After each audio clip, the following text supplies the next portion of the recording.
Supreme court ने दिल्ली की अरविंद केजरीवाल सरकार को बड़ी ताकत दे दी है। सुप्रीम कोर्ट ने साफ कहा है कि दिल्ली में अब अफसरों की ट्रांसफर पोस्टिंग पर दिल्ली सरकार का अधिकार होगा, यानी उपराज्यपाल नहीं मुख्यमंत्री ही दिल्ली के असली बॉस होंगे। दरअसल सुप्रीम कोर्ट की संविधान पीठ के जिस फैसले पर पूरे देश की निगाहें लगी हुई थी, वो फैसला आ गया है। अधिकारियों के ट्रांसफर पोस्टिंग का अधिकार मांग रही दिल्ली सरकार की याचिका पर 5 जजों की संविधान पीठ ने दिल्ली पर अपना फैसला सुना दिया है। दिल्ली में ट्रांसफर पोस्टिंग का अधिकार दिल्ली सरकार का है, ये आज फाइनल हो गया है। गुरुवार यानी आज 11 मई को चीफ जस्टिस जीवीआई चंद्रचूड़ ने फैसला सुनाते हुए कहा कि ये पीठ सुप्रीम कोर्ट के ही 2019 के उस फैसले से सहमत नहीं है, जिसमें कहा गया था कि दिल्ली सरकार का ज्वाइंट सेक्रेटरी स्तर से ऊपर के अफसरों पर कोई अधिकार नहीं है। इस पीठ का मानना है कि भले ही नेशनल कैपिटल टेरिटरी यानी दिल्ली पूर्ण राज्य ना हो, लेकिन यहाँ की चुनी हुई सरकार के पास भी ऐसे अधिकार हैं कि वो कानून बना सकती है। तो चलिए जानते हैं फैसले की बड़ी बातें।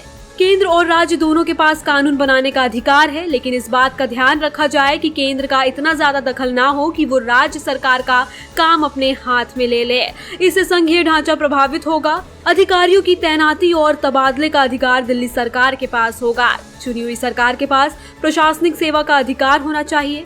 अगर चुनी हुई सरकार के पास प्रशासनिक व्यवस्था का अधिकार नहीं होगा तो फिर ट्रिपल चेन जवाबदेही पूरी नहीं होती। उपराज्यपाल को सरकार की सलाह पर ही काम करना होगा। पुलिस, पब्लिक ऑर्डर और लैंड का अधिकार केंद्र के पास रहेगा।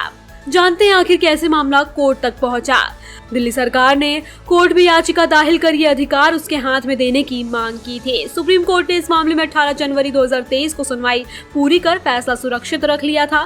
दरअसल 1991 में दिल्ली में national capital territory act NCT act लागू किया गया था। 2021 में केंद्र सरकार ने इसमें संशोधन किया। इसमें उपराज्यपाल को अतिरिक्त शक्ति दी गई। संशोधन के जरिए चुनी हुई सरकार को किसी भी फैसले से पहले एलजी की राय लेना अनिवार्य किया गया।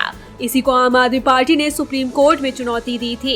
सुनवाई के दौरान दिल्ली सरकार का तर्क था कि केंद्र उसके और संसद के बीच के अंतर को खत्म करना चाहता है, लेकिन केंद्र की ओर से पेश हुए सॉलिसिटर जनरल तुषार मेहता ने कहा था कि दुनिया के लिए दिल्ली को देखना यानी भारत को देखना है। उन्होंने कहा कि दिल्ली राष्ट्रीय राजधानी है, इसलिए ये जरूरी है कि केंद्र के पास अपने प्रशासन पर विशेष अधिकार हो और अहम मुद्दों पर नियंत्रण हो।